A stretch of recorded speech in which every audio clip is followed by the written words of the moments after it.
Good afternoon, everybody out there in viewerland, and welcome to the Tuesday Taco Tuesday, the late Taco Tuesday edition of the Rundown. I am your hostess with the mostest, coming to you from the East Coastest. My name is Mike Piwowarski. That's right, and I will be your co-host today. My name is Craig DeLuz, coming at you from the left coast, behind the Iron Curtain, otherwise known as the Sierras, from California. And Mike, I have a confession to make. I did not have tacos on Taco Tuesday today. Actually, I had carne asada fries. Carne asada. Well, that's a lot like tacos, I guess. It's just, it's like It tacos turned on its side, kind of. it's You ever, taco adjacent, right? Taco adjacent. You ever go to late night Taco Bell? I mean, there's really no other time to go to Taco Bell. But you ever go to late night Taco Bell and you're like, I'd like to get a burrito. They're like, we're out of burritos, sir, but we have soft tacos left. You're like, it's the same damn thing. It's just one. It's made with the same stuff. It's the same ingredients. You just turn it on the side. Oh, we have quesadillas. We don't have burritos. It's the same thing. It's the same thing. It's meat, cheese, and soft, shell. That's it. Just let's do it. It just drives me nuts sometimes.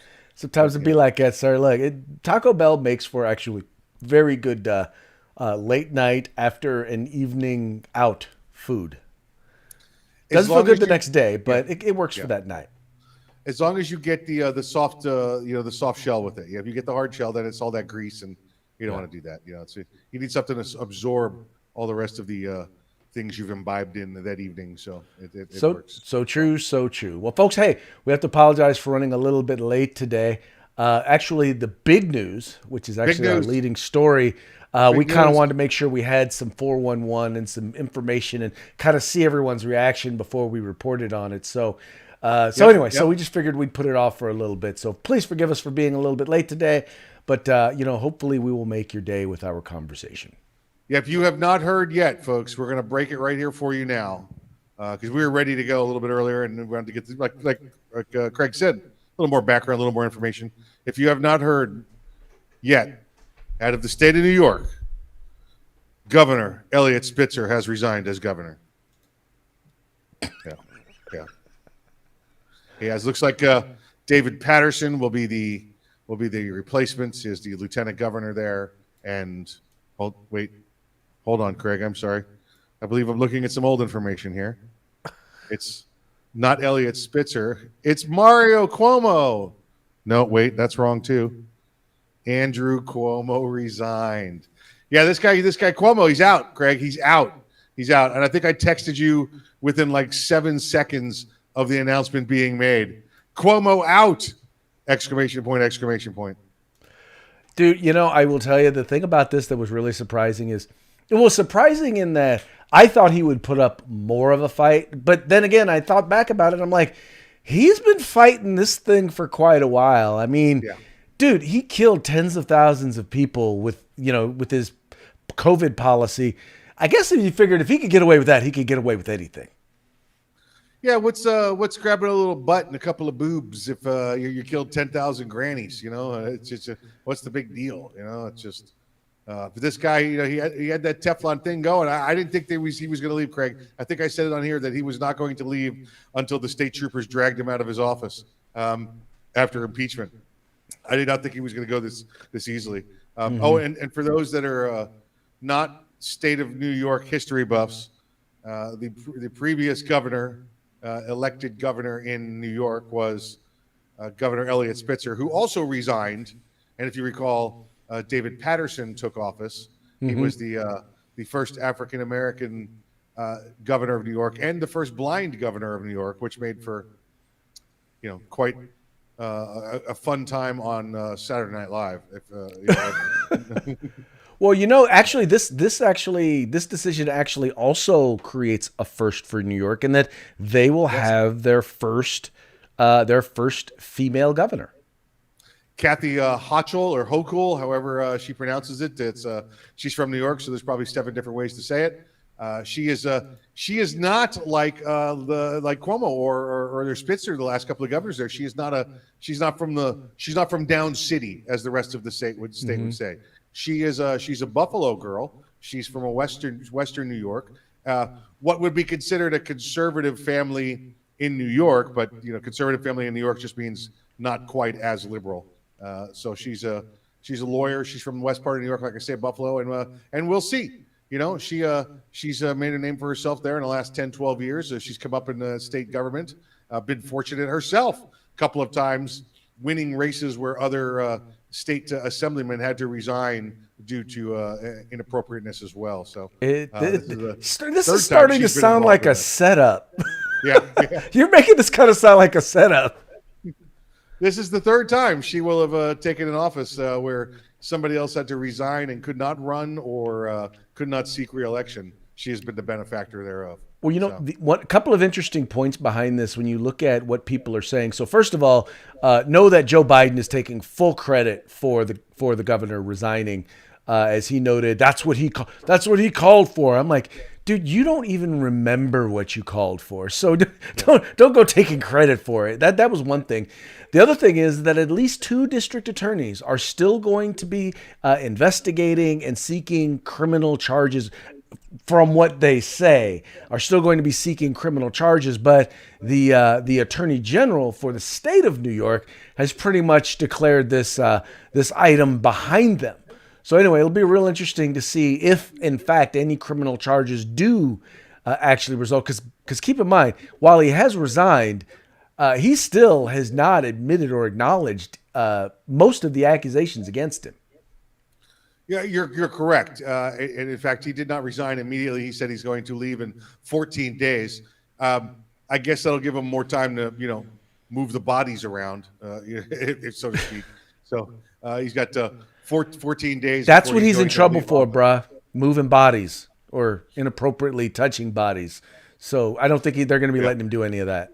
Yeah, there's a lot of paperwork to be shredded and a lot of hard drives to be deleted between now and then. So he's got hey, listen, I'm going to resign, but I'm going out on my terms, 14 days from now. So he's going to do it. As far as Joe Biden being involved in this, Craig, he's probably convinced that Elliot Spitzer just resigned. That was no 2008. Spitzer resigned in 2008, if I recall correctly, and that's when I think he still thinks Blagojevich has resigned.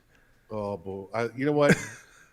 I would welcome Rod Blagojevich as a governor. I mean, that guy was a dirty conservative from step one, but he was our dirty guy. They always have their dirty guys. Why can't we have our dirty guy? You got Cuomo out there killing grannies. Blagojevich, he broke a few legs. He bought a few people off. Blagojevich was a Republican? I thought he was a Democrat. Yes. No, it's a Republican from the state of Illinois, right? Okay, we'll look that up as we talk about the other governors and how they've fared in news over the last couple of days. But hold on, now I have to know. I'm going to look right now. See, now he's got to know. I'm pretty sure he's a Democrat. How do you spell Blagojevich? There we go. Former let's governor see. Thief. Yeah. Oh, he was a Democrat. Oh, wow. Okay. Yeah. Wow. See? Listen, he was his hair was so good. I just figured he was Republican. You just thought he was. He had Republican hair. Is what he had. So you know what? Listen, the Republican Party just went up another notch in my head. So there you go. There you go. Why, so anyway, why are they more important to you now, Mike? Oh, because Blagojevich was not one of them. They got winners are us, right? That's what the Democrat Party's name should be. Winners are us. Exactly. So keep in mind, you've had 3 Democrat governors who've had to resign. May wind up recalling our second governor in my lifetime here in the state of California.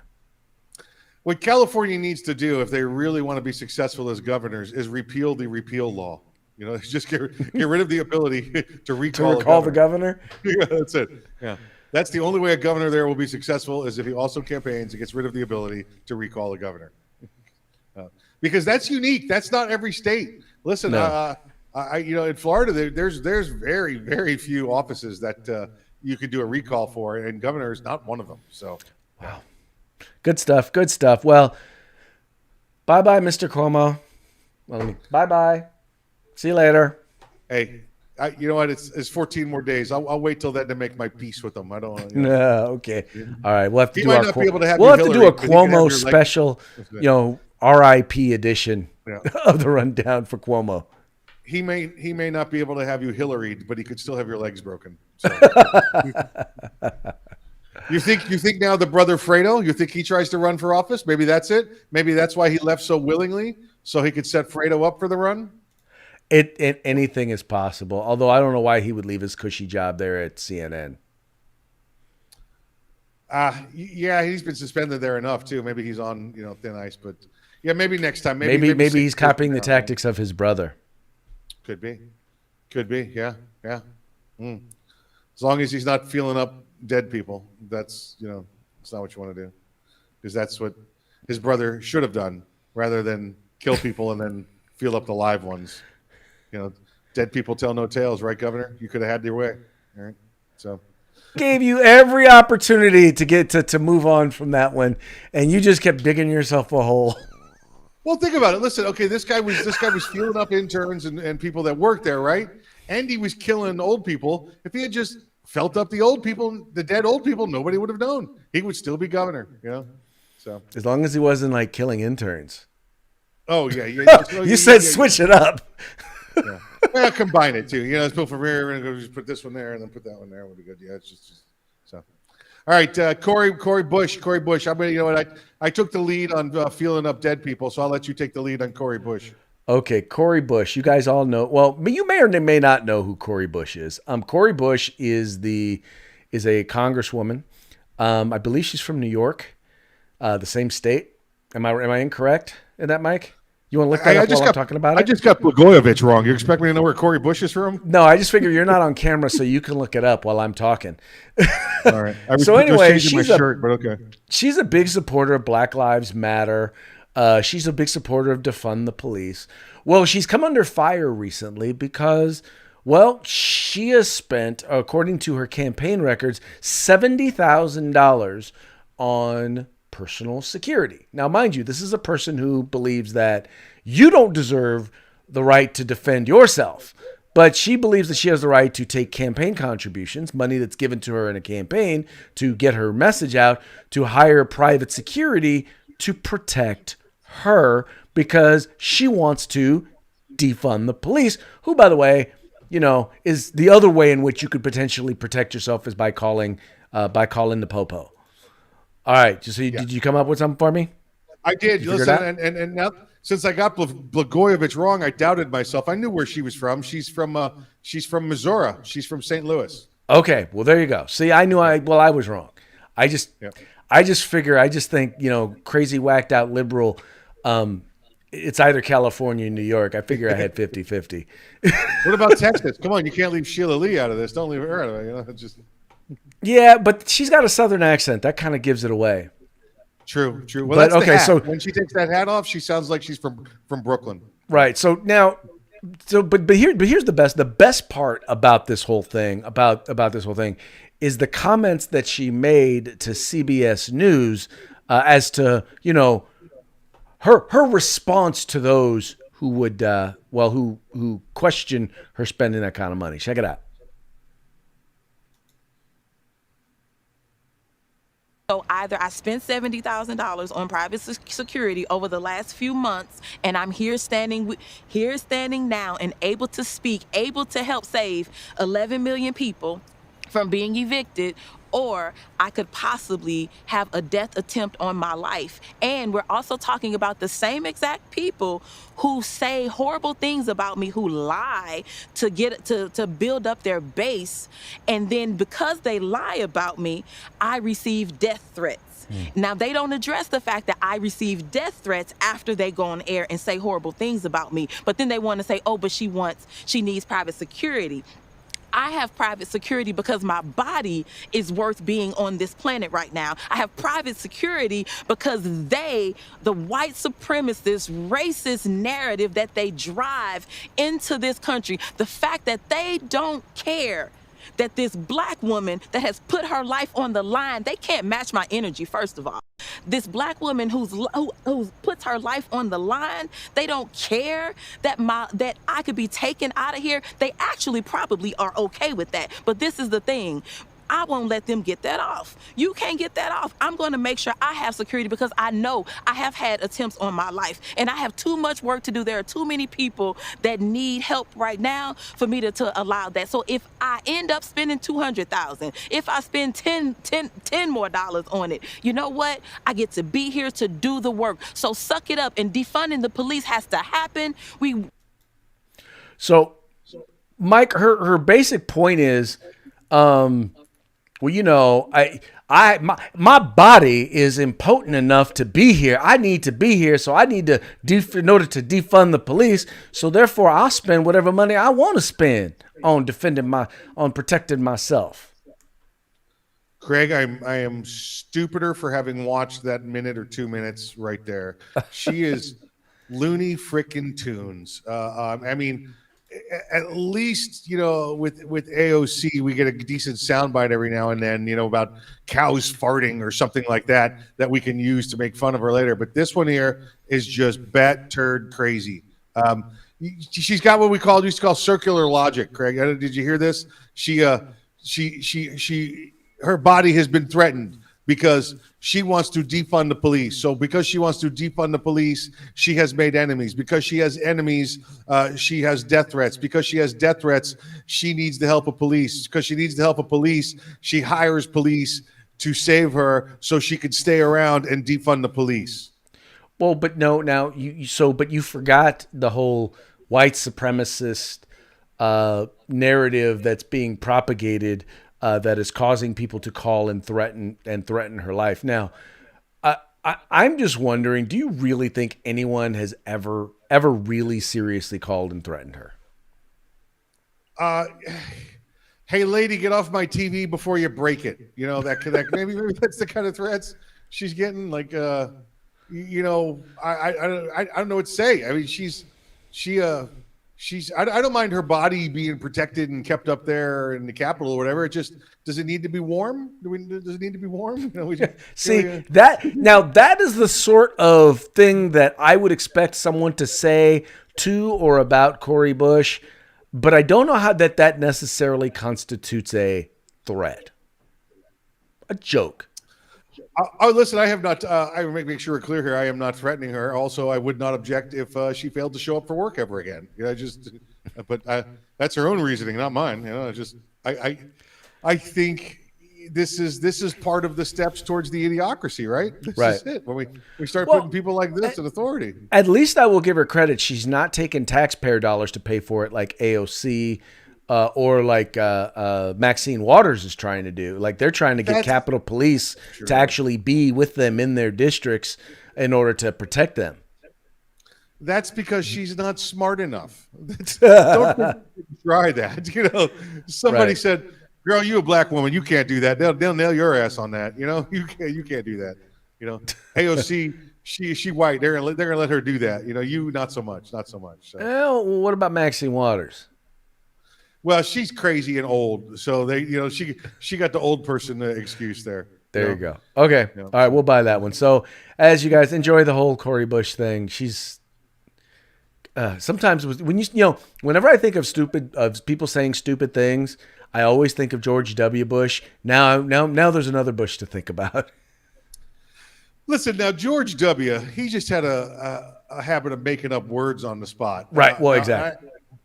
And he's from Texas, where, listen, in Texas, they're big enough to where they can make up their own words if they want to. You know, there's a certain level of ridiculousness, that comes out of the state of Texas, and you just might have misunderestimated him at times. Misunderestimated.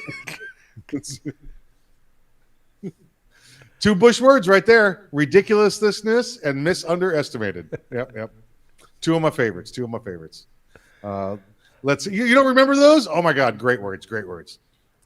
Let's keep rolling. Vaccines, mandatory vaccines for the military. And Craig, we're running up on the clock, so we may end up kicking 1 or 2 of the topics here at the end and saving them for tomorrow. But give you folks a little warning ahead of time. Mandatory vaccines for the military. I grateful that this one has finally happened. The place that it's going to be challenged the most, these mandatory vaccines, and we're seeing it in some places, some businesses, which are different. Those are private employers. We're seeing it in some small government, localities where they're trying to say they want mandatory vaccines, not to live in that community, but to deal with the government. Oh, you cannot come into our government office unless you can prove you've been vaccinated. Well, that's a denial of basic human rights right there. So the military has now been told September 15th that they must have mandatory vaccines. This past Thursday, so 4 or 5 days ago, they were put under a mandatory mask order as well for all indoor or close proximity activities. So it's already started. So here's what I foresee happening with the military, and this is why I'm grateful that this policy has come down. Right now, you're sitting at about between 50 and 60% was the last numbers I looked at, the people in the military that have taken the vaccine. So just about half, just under half have said, not doing it. Last time the military had a vaccine or inoculation that was put on hold was back in 04, 05 with the anthrax virus. And it ended up, I think it was a year and a half, 2 years before that finally got settled. And the judge finally decided, because a federal judge put an injunction in place against it, and finally got settled that, listen, you're going to a place where anthrax is, so you have to take the vaccine, or you have to take the inoculation. This is different. This is home. This is at home. This is somebody coming into the military's house and saying, you must get vaccinated. Now, Craig, I don't know where this line is. You have to get vaccinated. What about your spouse and your family that lives with you on post? Can they come on and off the base? Can they still be around you? Do I have to wear a mask in bed at home, with my spouse? Where's the line? This is really going to very quickly, I believe, come September 15th. There will be plenty of people ahead of time that get their refusals in order. But come 15th, I bet you there's an injunction in place in the military, and that is going to lay the groundwork for all over the country.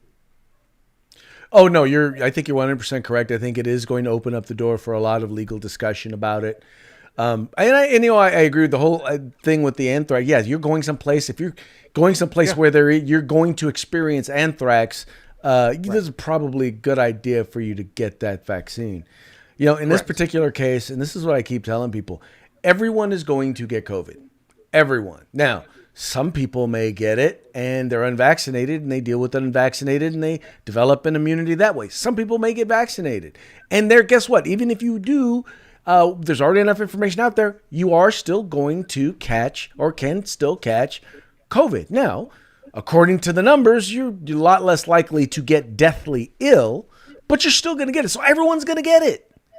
I guess I don't understand why, if people, especially we're talking about a segment of the population that is a lot less likely to get deathly ill, why are we making this mandatory? That just makes absolutely no sense. It is completely contrary to science. Well, it's the same reason they tried to enforce the mask mandate upon the federal employees. It's because they can control their paychecks. They can say, listen, if you don't get it, we're going to toss you. Well, now when it comes to the military, though, I think you're looking at a different genre of people. You're talking about people that you have trained to fight, right? And now you want them to be complacent when you blindly give them orders that clearly science is not agreed upon. And Craig, I know you just had some fact there that you talked about, where if you have the vaccine and you get the virus, that you don't get as sick. Well, even that, everything that I read every day is up for interpretation or conjecture. It's for every pro article, there's a negative article right beside it. No. Mike, and I hear you. I'm not arguing the point with you, Craig. I'm not arguing the point. What I'm saying is the military is the place that's going to bring that up and say, we'll fight you, and here's the reason why. But what the reason why I bring it up is because, once again, this is their logic, their numbers, their arguments, right? Yeah. Well, if that is what you believe, then why are you doing or implementing a policy that is contrary to that, to your own numbers? If you tell me that 1 + 1 = 5, and then you turn around and pass a policy that contradicts that data, even if it's bad data, my whole point is using your own logic, using your own numbers, your own information, your own data, you're wrong. That's my This point. is arguably, this is arguably the most physically fit group, most physically fit, most medically well taken care of, most inoculated group of people in the country. And now you're going to say, oh, we have to give them the virus, or they have to give them the vaccine, or they're going to die. Yes. But just like you said, these are the most physically fit. These are the most low risk. Well, why are we giving them the vaccine if they're in the category of least likely to get it? You know, it's good. But I'm kind of glad that it's being faced to the military, and I believe this is going to get quickly and quickly around September 15th. Because remember, you can't get the injunction ahead of time. Mm-hmm. You've got to have somebody that says no and then gets in trouble for it. There has to be consequences before the injunction can be put in place. Right. So now, you know what, Mike? I think we can do the next 3 topics. They're all really kind of different segments of the same story. I think we can work all these in together real quick. For when? For what? What, tomorrow? No, for today. Consequences for mask mandates. That's governor. Right. That's your governor, Captain Florida, basically That's telling some of the local officials that, hey, by the way, if you mandate masks for kids in school, we're going to stop your pay. Period. And the courts have said, yeah, you can do that. You have at this. I'm sorry. Go ahead. I'll tell you what. I'll ask you. I want to do the micro tomorrow because I don't want to do that in 2 minutes. I want to save that and make that a primary. Okay. No, that sounds phenomenal because that is actually a very good discussion. So we'll talk about micro tomorrow, but let's get into the governor of Texas. Now here's another guy who basically, he went after the folks there in the Texas legislature. You know, the ones who decided that they weren't going to do their jobs, that they were just going to leave the state of Texas and make it so that they couldn't pass what we all know are reasonable. I don't want to say limitations, but reasonable guidelines for voting there in the state of Texas. Well, he has basically, when they come back, he said, well, not only am I not going to give you your paychecks, I'm not going to authorize your budget for the legislature. I'm going to veto the budget for the legislative functions in the state of Florida in state of Texas, and the Texas Supreme Court backed him up. Expenses, yeah. Let's be clear. We're talking about he's just not defunding the entire legislature. What he's doing is he's taking away the operating expenses from the Democrats. Right. So, listen, I know I'm not going to pay you because you're not going to be there, but now I'm not going to pay your chief of staff. Now I'm not going to pay your legislative assistant. Now I'm not going to pay your rent. Now I'm not going to pay this. If you don't want to come to work, you're not going to get paid. And so what? Your people are not going to get paid also. So and the Texas Supreme Court has said, son, it's football season. You need to leave us alone. We got other things to do. So college football season is coming up. Well, man, it's nice to see it. It's nice to see Republicans standing up for themselves. And if there's one thing I think that we can learn or should have learned from Donald Trump is that you don't have to take the liberals' BS sitting down. You can fight back. It's okay to fight back because guess what? They're not fighting fair. They're not following any rules. And you can do whatever it is that you can do. And you know what? And let the courts tell you can't. And that's exactly what... Right. This is what's going on in Florida also. Like you said, with Ron DeSantis, Captain Florida. You remember we had people last week that said, we're going to vote for masks anyway, even though you said we can't make masks mandatory in school. A couple of the school boards, he got a hold of it and said, well, here's the deal. I'm just going to stop sending you the state education monies to run your school. And then those boards of education said, oh, okay, we apologize. We didn't mean to do that. Funny how that happens. The one or two that said, no, we're sticking by our guns. He said, fine. Hey, Department of Education, I need you to stop cutting checks to the board members and the president of the board of the school board administrator, so they don't get paid also. And then they're like, what? You can't cut our pay?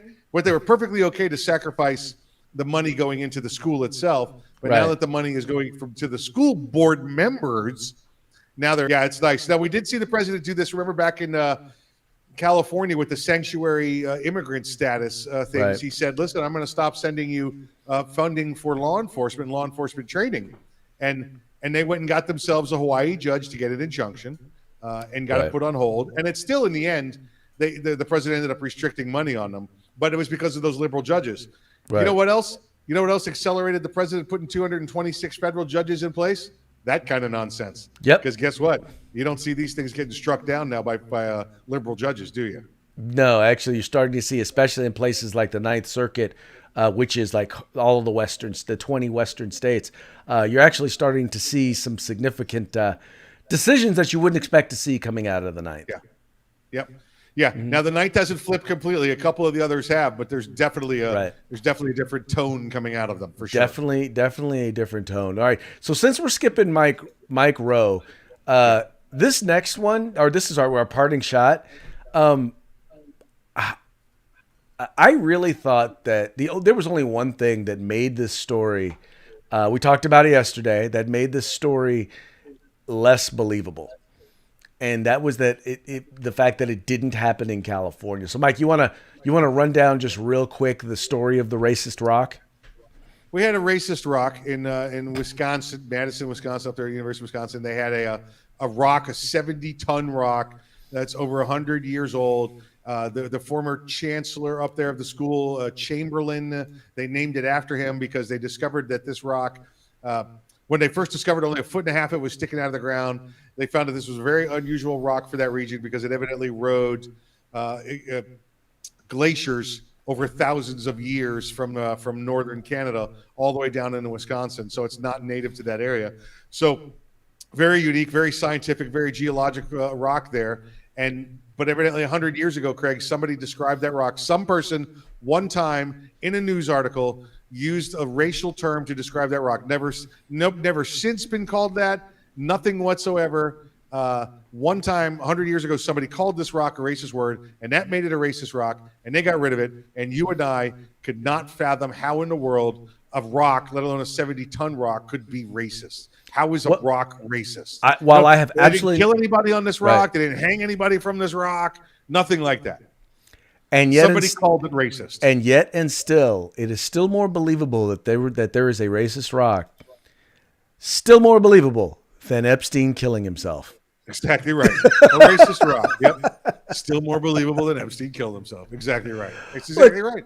They stripped the rock of its plaque. I mean, look at that. Yeah. Pulled its name off in disgrace. You will hence be known as the former racist rock. I'm like, but dude, this is a 70-ton rock. And for no reason at all, they decided that they're going to move this rock, get rid of this rock because it is racist. Yeah. What world are we living in today, Mike? What has happened to America? You know, Craig, I really didn't think this rock was racist until you brought that picture up and I saw the way it was looking at you. It was. I was feeling kind of intimidated by that rock. You know what I'm saying? God, look, I had standing there with all them white people. Just I know. It had white streaks all through it, exerting its rock privilege. That's it. 70 tons of rock privilege coming at you. Oh, Lord Jesus, Lord help us, Lord help us. All right, folks. Well, hey, that's going to be it for this edition of the Rundown. Mikey, make sure. Do we have we had a chance to talk meat? Do we know what we're going to be giving away on Feedback Friday yet? We're going to be giving away a free gift. It might be a year's supply of turtle wax. I'm not sure. I have not spoken to our good friends at Grid Defense or Gorilla Machining this week. I normally meet with them tomorrow and have not met with them for a week or so, which is why we're a week behind naming what our Feedback Friday gift is. Now, I know that sounds like a year's supply of turtle wax, but how often do you really wax your turtle? Well, I mean, when you're married, not so much. I mean, a single man, I guess, might do it a little bit more, but I don't know. I wasn't even going there. Family show, bruh. Family show. Yeah, so folks, every Friday we do what's called Feedback Friday, where we read your comments, we share your comments with the audience. Now, here's the deal, though. You may be watching us on another channel like 2A News or at Arms Room Radio or at the California Republican Assembly. If you want to participate in Feedback Friday and have an opportunity to win free stuff, you got to go to The Rundown. That's therundown.us. We'll take you to our YouTube channel, or on Facebook, just look up The Rundown, and you can find us there as well. Make sure you like, share, and subscribe. Also want to remind you, California Republican Assembly, one of our very, very important sponsors, want to encourage you this weekend. This Saturday is going to be the endorsing convention for the California recall. There's going to be a ton of Republican gubernatorial candidates, including a number of the leading candidates, are going to be there, and they're going to be doing a presentation. So if you want to get a chance to meet them, say hello, make sure you're there. It's going to be in Valencia, California. It's going to be this Saturday, August 14th. So make sure you guys are there. Listen, yeah, like, share, subscribe. Like, share, subscribe. We need you to be involved on Freedback Friday. Epstein didn't kill himself, and we will see you on Hump Day. Oh, yeah. And just in case you're wondering, in case something happens between now and tomorrow, Mike and I didn't kill ourselves either. Check out Cuomo.